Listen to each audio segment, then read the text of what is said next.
गुणार्णवाय विश्वोदय स्थितिलयोन्नियतिप्रदाय ज्ञानप्रदाय विबुधासुरसौख्य दुःख सत्कारणाय वितताय नमो नमस्ते।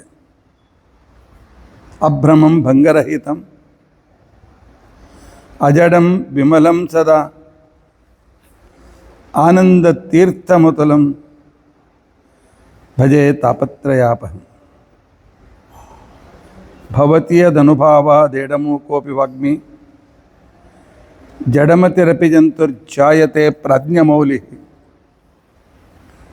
सकल वचनचेतो देवता भारती सा मम वचसि निधत्तां सन्निधिं मानसे च। अस्मद्गुरुसमारम्भां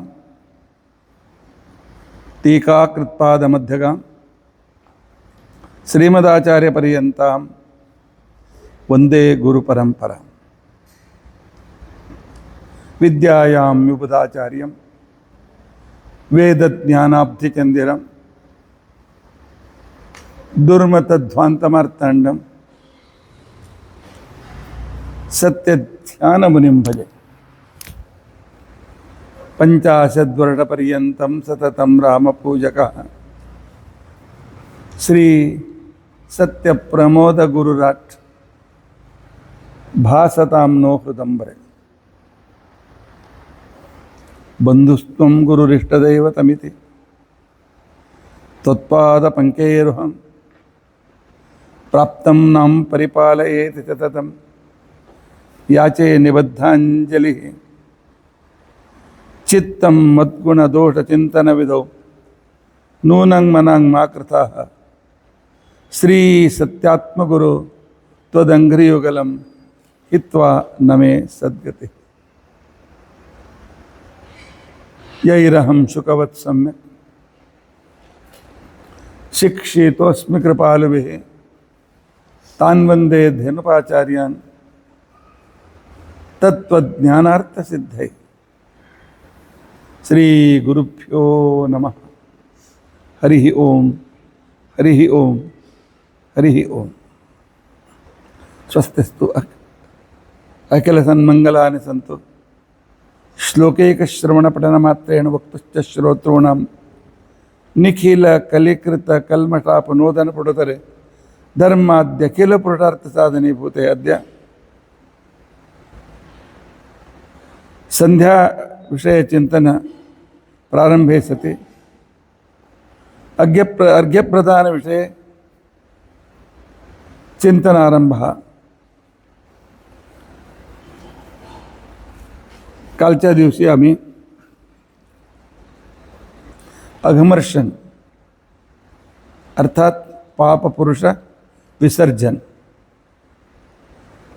ह्याच्या विस्तृत रूपाने अर्थ आम्ही समजून घेतला आणि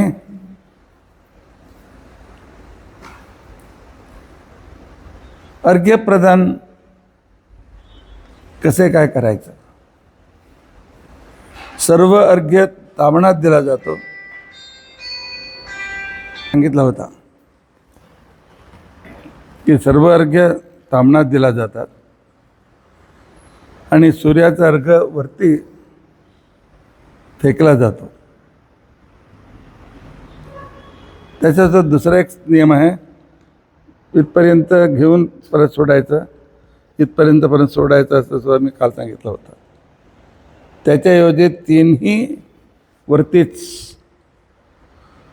प्रातरार्घ्य प्रदान केलेले अत्यंत श्रेष्ठ।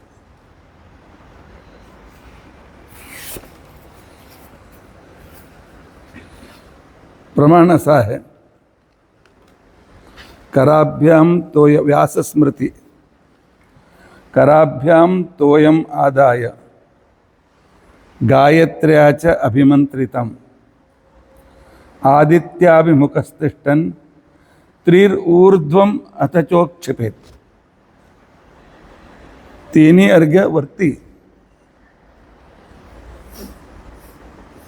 दुपारी सकाळचा ताबणात, पण सकाळच्या तिन्ही अर्घ्य तो वरती फेकला पाहिजे.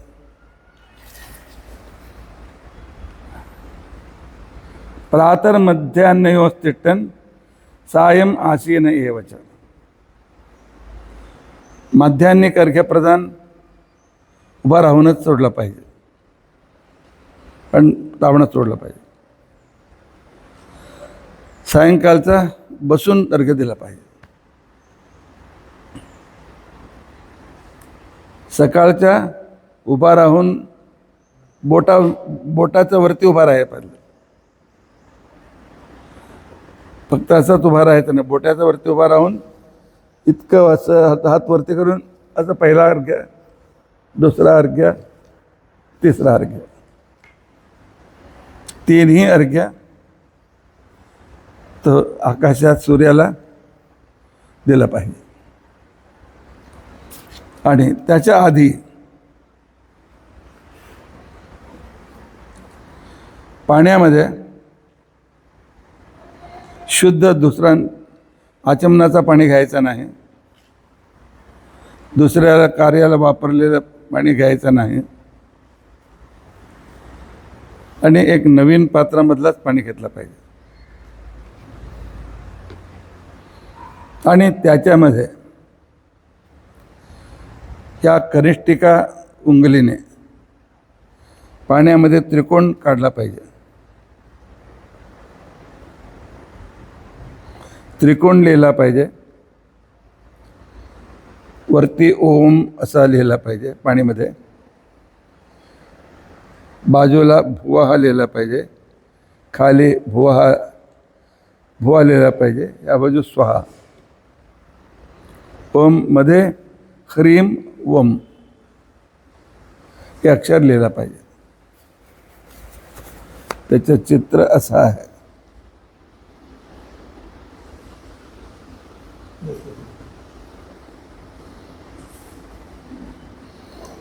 हे कनिष्ठिका अंगुलीने लहान बोटाने, उजव्या लहान बोटाने पाणीत असा लिहायचा आहे. पाणीच्या पात्रामध्ये असं लिहायचं आहे.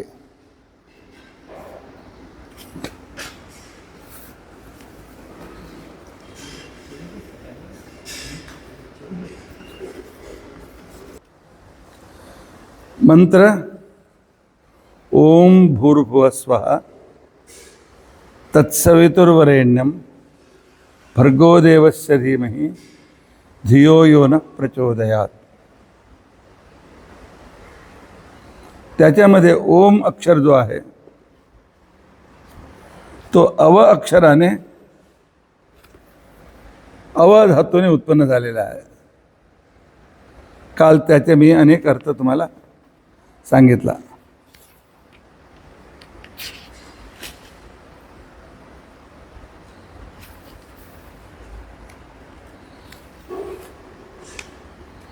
अव रक्षण, ज्ञान, कांती, तृप्ती, शास्त्रश्रवण अथवा समजून घेणं, प्रीती, प्रवेश करणं, सामर्थ्य, प्रार्थना, साधन, व्याप्ती, प्राप्ती, इच्छा, हिंसा, आलिंगन आणि कांती, प्रकाश, विभाग, ग्रहण, वृद्धी. 20 विभाग, ग्रहण, वृद्धी, अभिवृद्धी इतका अर्थामध्ये अवधातू आहे. अर्थात ओम म्हणजे आमच्यासाठी हे सर्व करणारा गुणपूर्ण विष्णू. ओम इतकं सर्व आमच्यासाठी करणारा हे विष्णू, तू गुणपूर्ण आहेस. आणि परत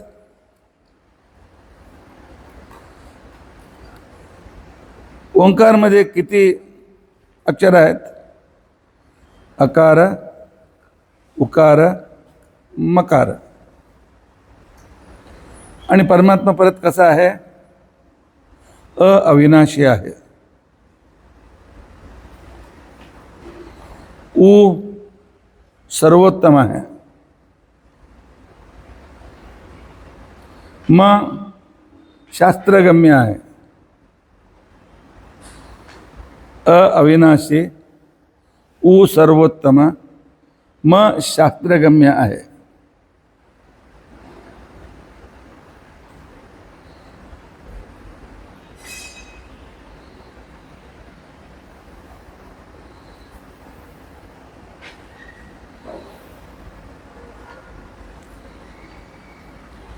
आणि हे ओंकार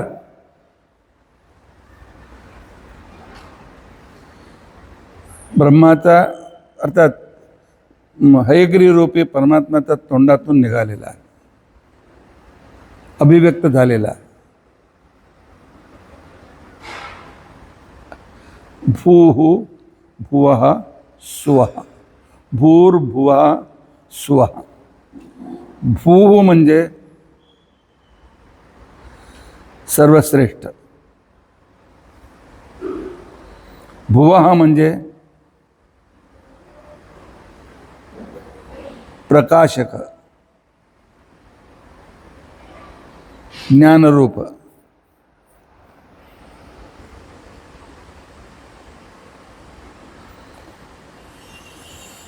सुवः सुखस्वरूप.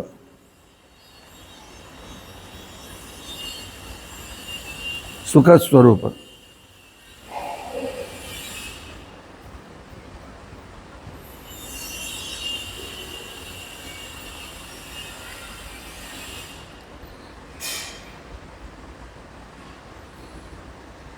ऋग्भाष्यमध्ये श्रीमदाचार्य सांगतात की पूर्णः भूतिवरः अनंतसुखः यत् व्याहरती ऋतः. भू म्हणजे परिपूर्ण, परिपूर्ण गुणपूर्ण दोन आहेत.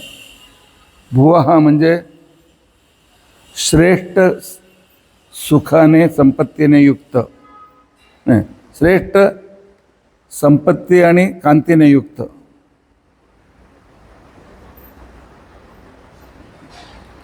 स्वः अनंत सुखाने युक्त.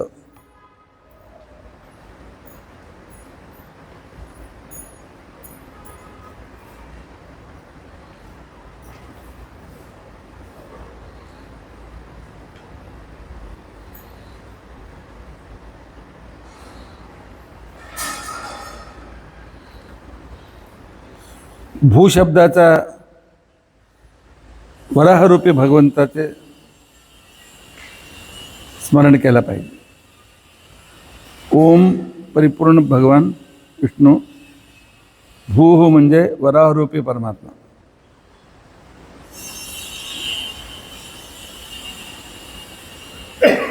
भुवः म्हणजे नरसिंहरूपी परमात्मा.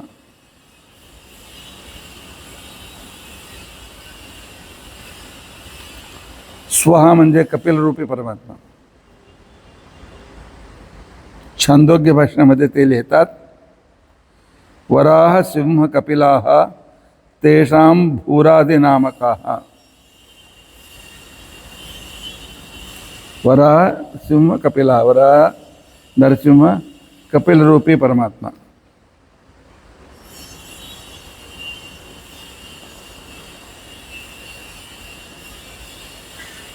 असेच आचार्यांच्या दुसऱ्या ग्रंथामध्ये अनेक रीतीने त्याचा अर्थ दिलेला आहे. भूर्नामा स्फूर्तिरूपत्वात. भू म्हणजे स्फूर्ती, उत्साह देणारा. भुवः म्हणजे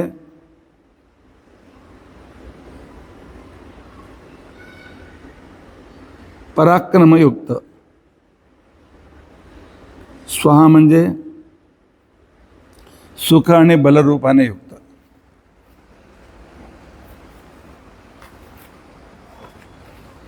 अजून असे अनेक विवरण शास्त्रात भेटतात, इतकं पुरे. ओम गुणपूर्ण विष्णू, तू कसा आहे? हू पूर्ण आहे. भुवः अत्यंत कांतिवान आहे. स्वः अनंत सुखाने युक्त आहे. हे 3 अर्थ तरी आठवण ठेवला पाहिजे. नाहीतर भूः परिपूर्ण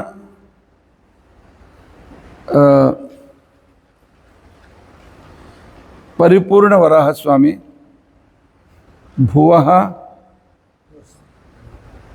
अत्यंत कांतिमान नरसिंह रूपी भगवंता. स्वः अनंत सुख स्वरूपी कपिल रूपी परमात्मा. ओम भूर्भुवः स्वः. आणि परत तू कसा आहे? तत्, तू सर्वत्र व्याप्त आहे. ओम भूर्भुवः स्वः तत्सवितुर्वरेण्यं भर्गो देवस्य धीमहि धियो यो न प्रचोदयात. याचा अर्थ अनेक अर्थ आहे, मी मुख्य अर्थ मी सांगतो. तत्, तू सर्वत्र व्याप्त आहेस. सर्वत्र व्याप्त असलेले.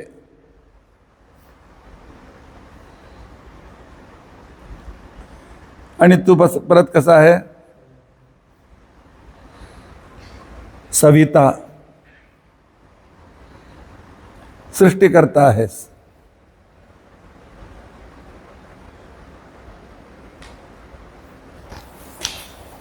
परत कसा आहे? वरेण्यम. आ गया वरेण्य. लक्ष्मी ब्रह्मादि देवताकडून स्तुत्य. लक्ष्मी ब्रह्मादि देवताकडून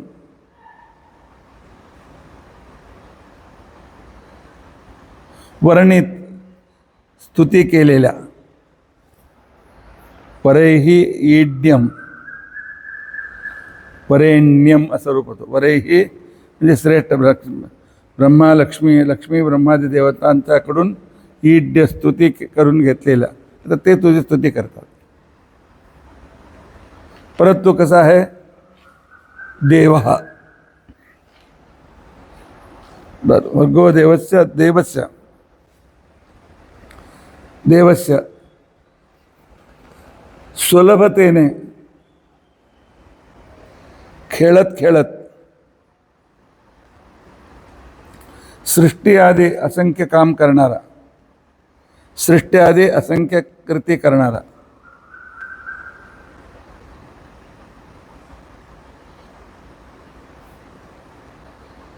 आणि अत्यंत प्रकाशित.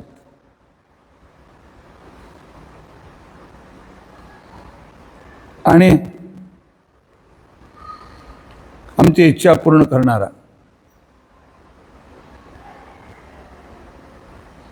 म्हणून तुला देव असा नाम आहे. भगवंताला देव कशाला म्हणते आम्ही?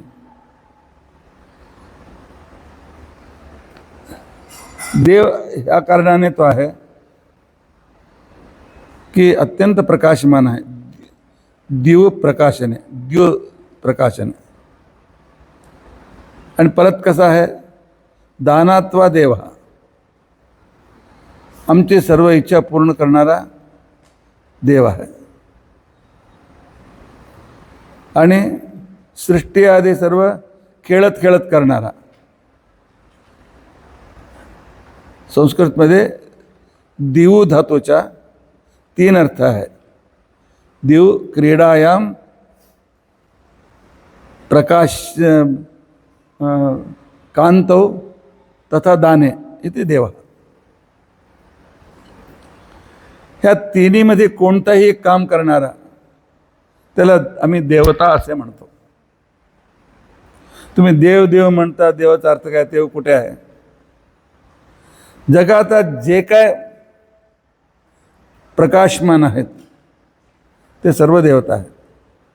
सूर्य आहे, चंद्र आहे, आमच्या घरात लावलेली दिवा आहे, त्याला सुद्धा मी देव म्हणून नमस्कार करतो. प्रकाशदाता. आमच्यासाठी लाईट सुद्धा देव आहे.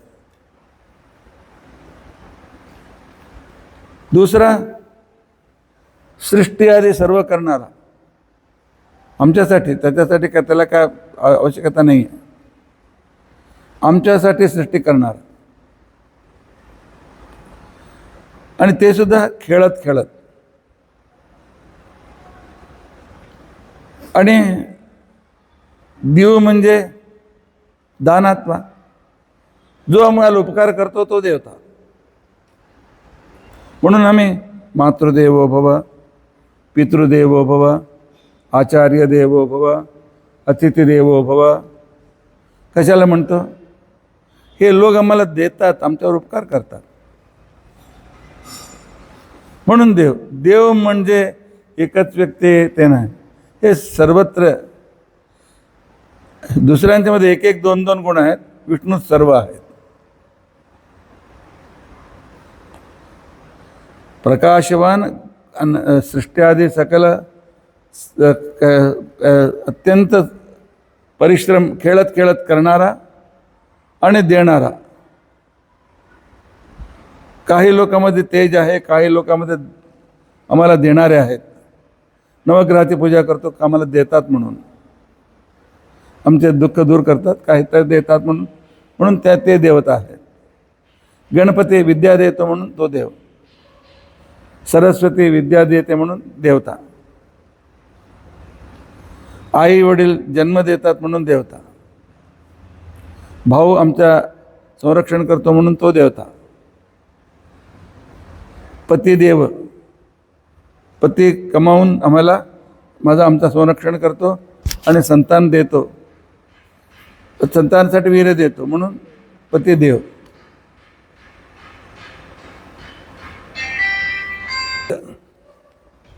भर्गः, प्रेण्या, निंदेबाई, तुझी भरण पोषण शक्तीची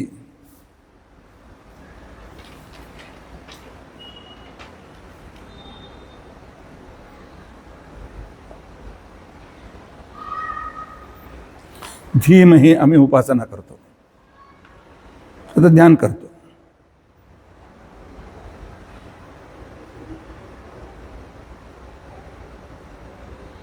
अर्थात गायत्री मंत्राच्या वेळी ओम परिपूर्ण आणि रक्षण, ज्ञान इत्यादी सर्व देणारा, परिपूर्ण करणारा, भूः परिपूर्ण, भुवः श्रेष्ठ कांतियुक्त, सुवः अनंत सुखाने युक्त, तत् सर्वत्र व्याप्त, सविता संपूर्ण जगाची सृष्टी करणारा, वरेण्यम लक्ष्मी ब्रह्मादी देवताकडून स्तुत्य, देव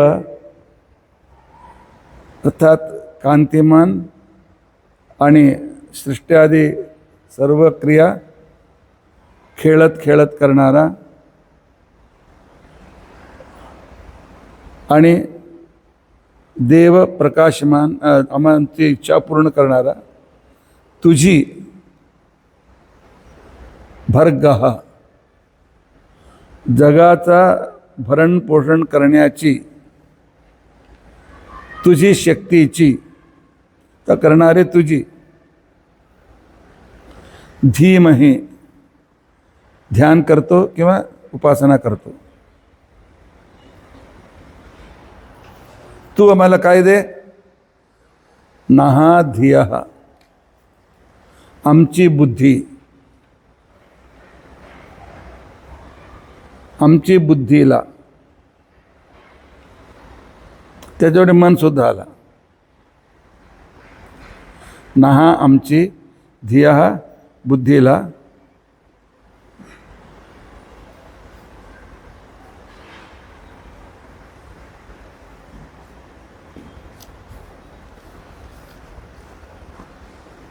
यहा जो नाही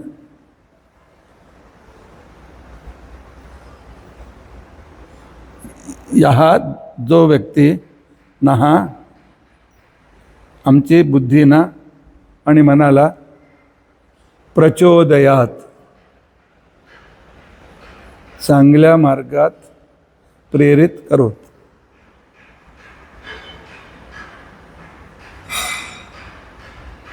प्रचोदयात प्रचोदयास्ताम प्रचोदयासु.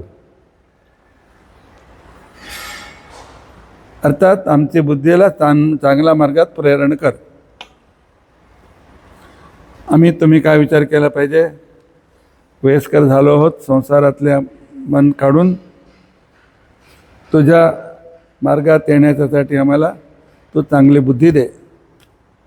आणि विद्यार्थ्यांनी काय विचार केला पाहिजे की मी एक दिवससुद्धा तुमचा पाठ सोडून कुठे जाणार नाही. पाठाला माझे रोज अटेंडन्स असला पाहिजे अशी बुद्धी तू मला दे. आणि अध्ययन करण्याची बुद्धी मला तू दे. आई वडिलांची सेवा करण्याची बुद्धी मला तू दे. आणि जगात सर्वोन्नत एक लेमॅन नाही, एक्स्ट्राऑर्डिनर बनवण्याची बुद्धी मला तू दे. तुम्हाला जे काय मागायचं आहे पण ते सन्मार्ग असला पाहिजे. चोरी करण्याची बुद्धी दे म्हणून विचारायचं नाही. चोरी करण्याची बुद्धी दे, आईवडिलांचा गुरूंचा आज्ञा तिरस्कार करण्याची बुद्धी दे असे नाही. तुला जे मागण्याचे आहे गायत्री म्हणतात तुला हे मार्ग. आमची बुद्धीना सन्मार्गात प्रेरण कर. ह्या एक धियो यो न प्रचोदयात मंत्राला 1118 अर्थ आमच्या स्वामीजीने तिरुकोईलमध्ये राहताना त्यांनी सांगितलं. फक्त धियो यो न प्रचोदयात याला 1118 अर्थ. म्हणजे हा एक मंत्र जो आहे, आम्हाला जे काय पाहिजे आम्ही प्राप्त करू शकतो. हाच ब्राह्मणांची मोठी शक्ती आहे, गायत्री मंत्र.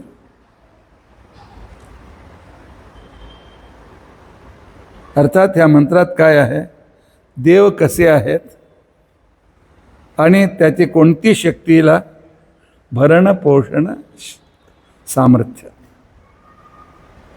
देव आमच्या भरण करतो. भरण म्हणजे धारण करतो. पृथ्वी वराह रूपाने आणून दिली, अर्थात आम्हाला राहण्यासाठी योग्य करून दिले. आणि आमच्यासाठी जमिनीत ग्रॅव्हिटेशन फोर्स गुरुत्वाकर्षण शक्ती दिली. आमच्यासाठी प्राणवायू दिली. आमच्यासाठी पाऊस दिली. आमच्यासाठी सूर्यप्रकाश दिला. आमच्यासाठी चंद्रप्रकाश दिला. हे सगळं भरण आणि पोषण. जन्म झाला, आईचा छातीत दूध सुरू झाला. एक बी पेरली, त्याच्यामध्ये एक कणसामध्ये किती बिया असतात? 600 ते 1200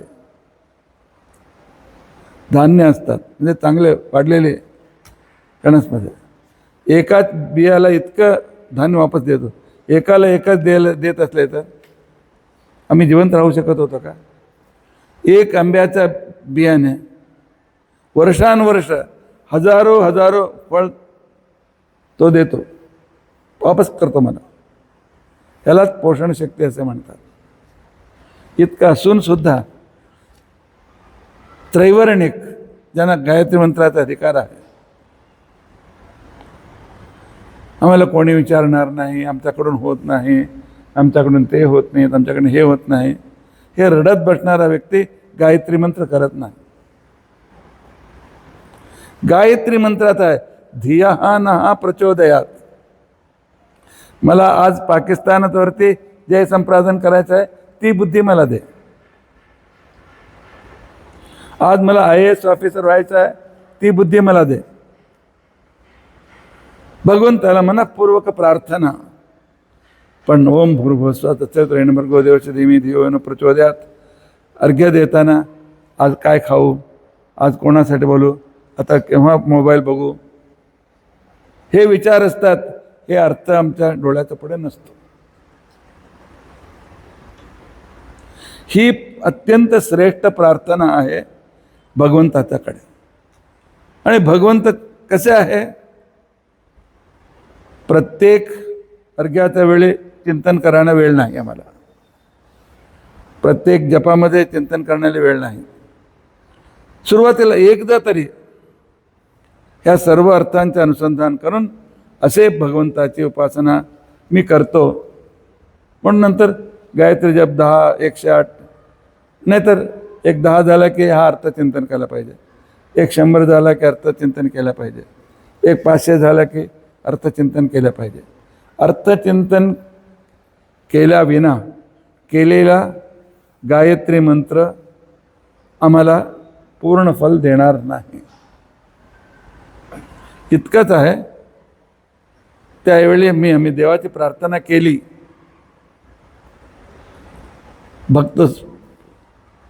भगवंत विचार करतो, हा मुलगा रडत आहे, काय तर देऊ. देतो, नाही देतो ना म्हणजे काय तर देऊ, थोडा देतो. पण अर्थ समजून घेतल्यानंतर भगवंताला सांगितलं पाहिजे, भगवंत मला जो हितकर आहे तू दे. मला माहीत नाही मला कोणता हितकर आहे. मी इंजिनिअरिंग लाईनमध्ये गेलं तर हितकर आहे मला माहीत नाही, डॉक्टर गेला तर मी चांगलं होतो हे मला माहीत नाही, मी वकील झाला तर चांगलं होतो मला माहीत नाही, तो मी बिझनेसमध्ये जातो, बिझनेस मॅनेजमेंट करतो ते मला माहीत नाही. मला जो हितकर आहे त्या मार्गात तुझी तू प्रेरणा कर. होतो करून हेच गायत्री मंत्र ब्राह्मणांचं मोठी शक्ती आहे. म्हणून हे केलं पाहिजे. तुम्ही परत विचार कराल, शूद्रांना का नको, स्त्रियांना का नको, त्यांच्यासाठी वेगळा गायत्री मंत्र आहे, ज्याच्यासाठी नियम जास्त नको आहेत. काय झालं म्हणजे स्त्रियांना घराचे काम असतात, पालनपोषण असतो, कामाला जायचं असतो, म्हणून हे सर्व नियम आंघोळ करून चिंतन करून हे सर्व व्यवस्था करून एकत्र बसा हे करा, त्यांच्याकडून होत नाही. आणि शूद्र म्हणजे संपूर्ण मॅनेजमेंट करणारा व्यक्ती, 24 तास जगाचे लोकांचा उपकार करणारा, तो सुद्धा बिझी आहे. म्हणून त्यांना सांगितलं, एक मंत्र देतो, दुसरे सर्व नियम नाही पाळले तरी सुद्धा चालेल तर मंत्र म्हणा. एक सुलभतेने करून दिलं आहे. पण अंग्रेजांनी काय केलं, हे 3 वर्णवाले तुम्हाला वेदाचा अधिकार दिला नाही, तुमचा तिरस्कार करतात आणि तुम्हाला सांगतात की तुम्ही सेवा करा. कोणताही धर्मग्रंथ काढा, भगवद्गीता सुद्धा काढा. भगवद्गीतेत सुद्धा सांगितलं आहे, अध्ययन अध्यापन हा ब्राह्मणाचं कर्तव्य, युद्ध देशरक्षण इत्यादी क्षत्रियांचं कर्तव्य,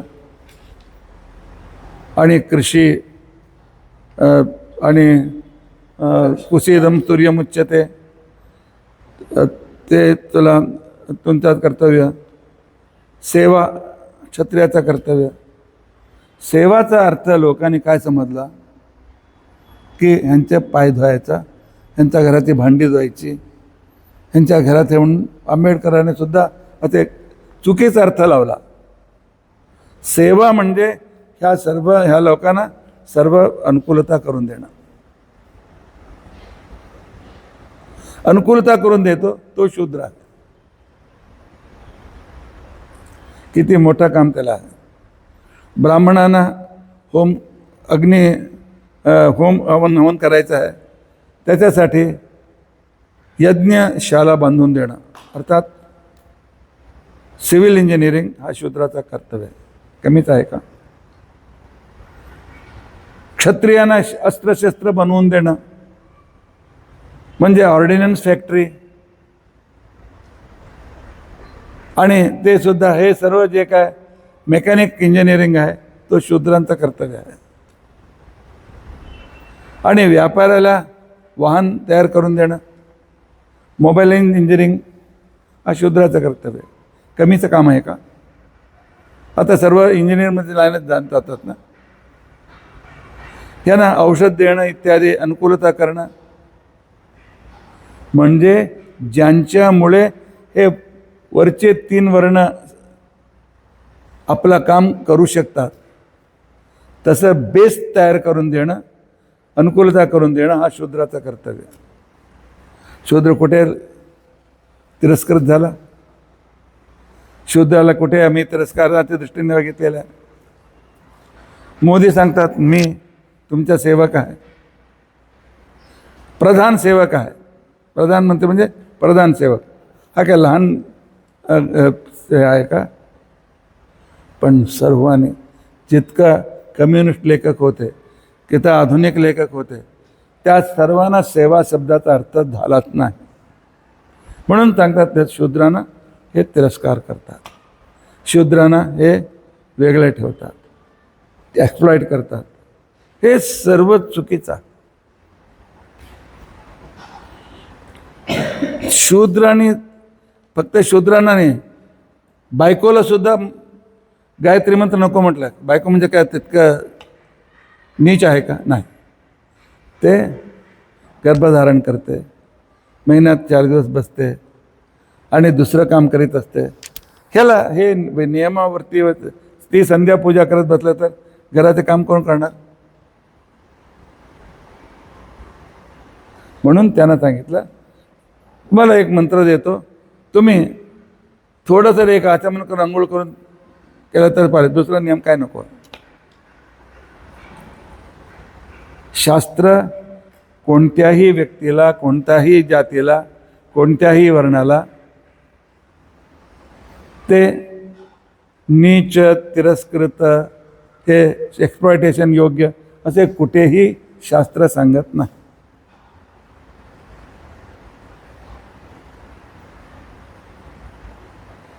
भगवद्गीतेत काय सांगितलेलं आहे? मामी पार्थ व्यपाश्यते येपेषु पापयोनिः स्त्रियो वैशस्तथा शूद्रस्तेऽपि यान्ति परं. तो पहिला लाईन मागच्या श्लोकाला लावा. येपिष्यु पापयोनया, त्यांना मी उद्धार करतो. म्हणजे मी वैश्य शूद्र स्त्रियांना मी उद्धार करत नाही का? असा अर्थ आहे. दुसऱ्या अर्थाने कशाला आला तुम्हाला? एपिष्य पापयोनया, मी त्यांचा उद्धार करतो. तेषां समुद्धर्ता एपिष्यु पापयोनया. पापयोनी म्हणजे दैत्य, दैत्यकुलात उत्पन्न झालेला प्रल्हाद. पापयोनी म्हणजे अत्यंत क्रिमी कीट इत्यादी. त्यांना मी उद्धार करतो. याचा अर्थ पूजा पाठ अध्ययन शास्त्र इत्यादी न करणारे वैश्य शूद्र आणि घराच्या स्त्री आहे त्यांना उद्धार करत नाही का मी? त्यांना उद्धार करणारा यांनाच उद्धार करतो. याचा असा अर्थ आहे हे पापे योनी असलेले वैश्य शूद्र आणि स्त्रियांना मी उद्धार करतो असा अर्थ नाही. आणि पुढे काय सांगतो? पुनर्ब्राह्मणा पुण्या भरता. हां, त्यांना उद्धार करतो म्हणजे ब्राह्मणांना उद्धार करतो म्हणजे का? किम पुन्हा त्या तेथे लावा. आणि नंतर पुढे श्री वाक्च्या स्त्रीणाम काय तर भगवद्गीतेत येतो. मी स्त्रियामध्ये कीर्तिश्री वाक्च हा, ते 10व्या विभूती योगामध्ये हां हां कीर्तिशी वाक्च नारीणाम स्मृतीन मेधा क्षमा. म्हण काय परत सांगा. कीर्ती हां कीर्तिशी वाक्च धीराणाम वाक हां कीर्तिश्री वाक्च नारीणाम स्मृती मेधा स्मृती ही मेधा धृतिस्थिती ते क्षमा. इतकं गुणारापाने मी स्त्रियामध्ये राहतो. तो स्त्री पाप येऊन झाले का? तो कृष्णाचाच वार्ता आहे ना. हे कृष्णाचीच वाणी आहे ना. नारीणाम नारीणाम म्हणजे कृष्ण आमच्या कर्नाटकात एक 2-4 वर्ष चर्चा चालू होती. स्त्रियांना, वैश्यांना, शूद्रांना कृष्ण अधम समजतो. हे कृष्ण त्यांच्या द्वेषी आहे म्हणून सर्वत्र. पण त्यांना किं पुनर्ब्राह्मण किं पुनः वैश्यशूद्रांना पापी योनीला उद्धार करणारा मी वैश्य स्त्री आणि शूद्रांना उद्धार करत किं पुन्हा करत नाही का मी. आणि त्यांना करतो म्हणजे अंतर विशेष शास्त्राध्ययन करणारा किं पुनर्ब्राह्मण त्यांना मी उद्धार करतो. याच्यामध्ये कैमुत्य न्यायाने हे तिथे सांगितलेलं आहे. म्हणून गायत्री मंत्र आमचा हा मोठा अस्त्र आहे. ब्रह्मास्त्राला मूलमंत्र गायत्री मंत्र आहे. म्हणूनच परवा त्या गायत्री मंत्रानेच मंदे राक्षसांना मारण्यासाठी आम्ही पाणी वरती फेकतो. म्हणजे त्या मंत्राने मंत्रित पाण्याचा एक एक थेंब अत्यंत श्रेष्ठ अस्त्र होऊन ते सूर्यगती आणि सूर्याकडून जगाला जे होणारा लाभ आहे तो लाभ करून देतो. म्हणजे गायत्री मंत्रामध्ये किती विशिष्टता असेल आपण कल्पना करा. म्हणून अर्घ्य देण्याच्या संदर्भात तुम्ही पहिल्यांदा प्रणवाचा अर्थ, व्याहृतीचा अर्थ आणि तत्सवितुर्वरेण्यं भर्गो देवस्य धीमहि धियो यो न प्रचोदयात या गायत्री मंत्राचा अर्थ समजून तुम्हाला अर्घ्य द्यायचा आहे.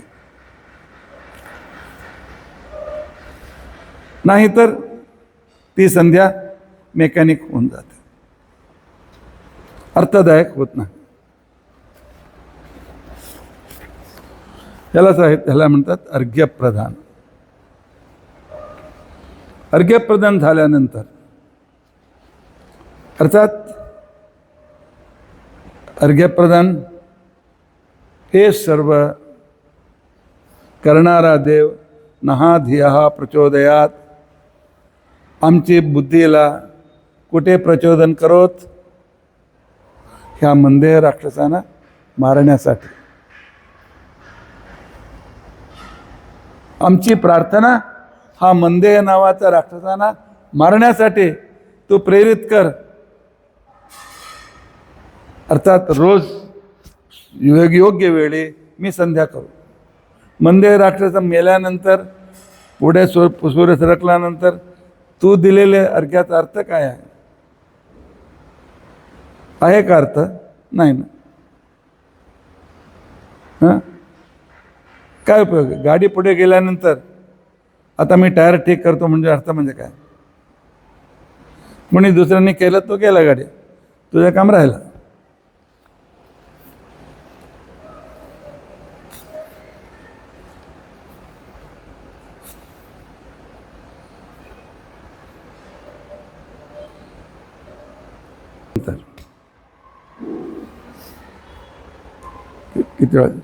किती वेळ झाला? हां, परत तुम्हाला काय तर विचारायचं विचारून. त्या दिवसाचं हे 45 मिनिटाचे जे काय विवरण आहे वारंवार ऐकून मनात आम्ही अर्घ्य देणारा तो गायत्री मंत्र आहे.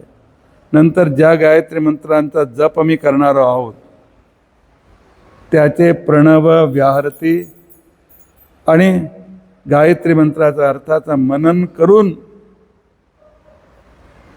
आम्हाला संध्या करायची आहे, आम्हाला अर्घ्य द्यायची आहे, आम्हाला भगवंताची उपासना करायची आहे. प्राणायाममध्ये पहिले ह्या गायत्री आली.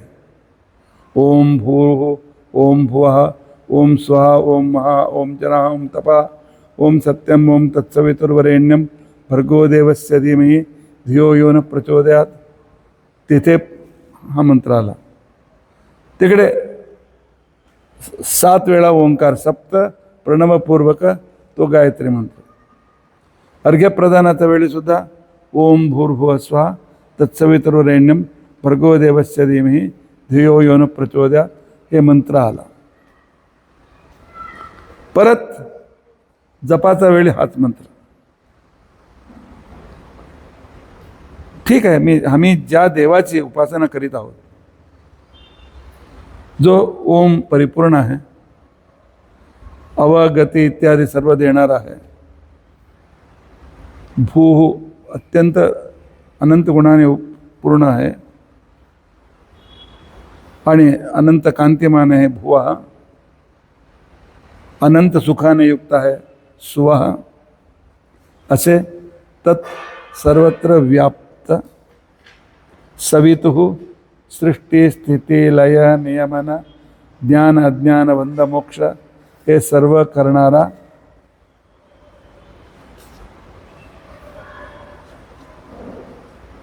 वरेण्यम, ज्याची स्तुती लक्ष्मी ब्रह्मा इत्यादी श्रेष्ठ व्यक्ती करतात, तसे देवस्य हे सृष्ट्यादी सर्व कार्य अत्यंत खेळत खेळत करणारा, अत्यंत प्रकाशमान आणि आमची इच्छा पूर्ण करणारा, त्याची एक विशिष्ट गुण आहे भर्ग. तस्य भर्गः धीमहि, ती शक्तीची उपासना आम्ही करतो. जो व्यक्ती ज्याची उपासना करतो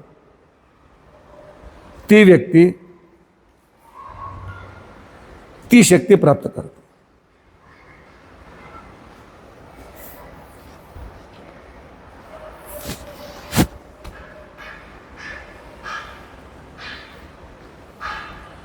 पंचावन्न 60 वर्षापूर्वी मी कामाला लागलो आणि एका सभेत तो गायत्री मंत्राचा प्रवचन मी देत होतो. फार जास्त लोक 400-500 लोक असतील. त्याच्यामध्ये 1-2 उभा राहून सांगितलं, आम्ही अनएम्प्लॉयड आहेत, नोकरी भेटत नाही, त्यानंतर हे सर्व संध्या करीत बसला तर हे सर्व कुठे भेटणार. मला तेव्हा काय मनात आलं माहीत नाही. तुम्ही रोज 1000 गायत्री मंत्र, मी जे अर्थ मी सांगितलेला आहे, पोषण करता आम्हाला सर्वत्र देणारा, सर्व देणारा, अर्थसकट 1000 गायत्री, आता तुम्ही खालीच आहेत अन्नपड आहेत, 3 महिने तुम्ही हे जप करून माझ्याकडे या, तुमच्या नोकरीची व्यवस्था मी करतो. मला बोलताना पुढे काय करणार, लोक आले तर काय करू, काहीच मनात नव्हता. नंतर मी भगवंताला सांगितलं, माझ्या तोंडातून हे शब्द निघाले, तुला हे बघायचं आहे. जे काय माझ्याकडे आले मी त्यांना हा मार्गदर्शन दिला. 3 महिन्याच्या नंतर कोणी नोकरी द्या म्हणून माझ्याकडे आले नाही, नोकरी भेटली पुढे पेढे घ्या म्हणून द्यायला आले. असे हजारो लोक आहेत. कशाला म्हणजे त्या देवाला भर्ग हा भरण पोषण शक्तीची उपासना. गायत्री मंत्र सांगणाऱ्याला स्वतःचा पोटा चिंता करायची जरूरत नाही, दुसऱ्यांची सुद्धा पोटाचे तो व्यवस्था बघतो.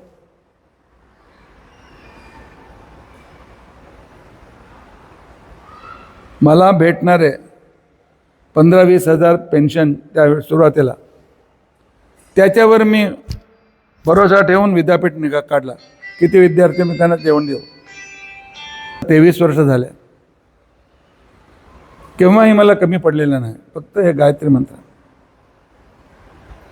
भरण पोषण शक्ती. अच्छा, आज लोक विचार करतात 2-3 मुले झाले तर काय झालं, 4 मुले तर कसे काय, त्यांचे शिक्षण कसे करणार, त्यांचे लग्न कसे करणार. गायत्री मंत्र रोज म्हणा. तुमच्या मुलांची चिंता सोडा. कशाला तुम्ही भगवंताचे भरण पोषण शक्ती. भरण म्हणजे त्यांना आश्रय देणे, नंतर पोषण करणे. ही शक्ती तुम्हाला जेव्हा प्राप्त होतो, चिंता कशाला. या अर्थाने तुम्ही गायत्री मंत्र जप करून बघा. 6 महिन्यानंतर तुमच्यात झालेले बदल मला सांगा. तुम्ही सांगा. म्हणून गायत्री मंत्र करणाऱ्याने जे हातात काम घेतलं आहे ते मी पूर्ण करेन. गायत्री मंत्र म्हणणाऱ्याने विश्वासपूर्वक सांगू शकतो, मला सुधा ग्रंथापर्यंत पोचायचं आहे. गायत्री मंत्र करा, पोचणार. माझ्याकडून होत नाही, माझ्याकडून होत नाही, काय होत नाही, काय होत नाही. रडणाऱ्याला भगवंत अनुग्रह करीत नाही. म्हणून हा गायत्री मंत्र अत्यंत श्रेष्ठ आहे. आत्ता अर्घ्याच्या वेळी आम्हाला मंदे राक्षसांना नष्ट करण्याची शक्तीची प्रेरणा आम्हाला करा. त्यामध्ये आमची बुद्धी प्रवृत्त व्हावेत म्हणून चिंतन करून अर्घ्य द्या. जपाचा वेळी मला जो हित आहे ते द्या म्हणून भगवंताची उपासना करा. ते गायत्री जपाच्या वेळी मी अर्थविवरण करून सांगतो. इथे अद्य कथा प्रसक्ती.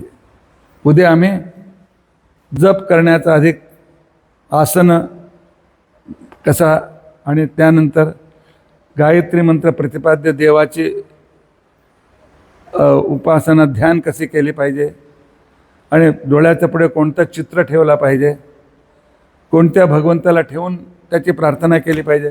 असंच प्रार्थना म्हणजे शून्यात प्रार्थना करू शकत नाही. देवाची काहीतरी पुढे देव असले पाहिजे, कुठे गुरु असले पाहिजे, कुठे काहीतरी शक्ती असली पाहिजे, त्याची उपासना. त्याचा अर्थ उद्या समजून सांगण्याचा प्रयत्न करू. इति अद्य कथा प्रसक्ती. श्रीकृष्णार्पणम्.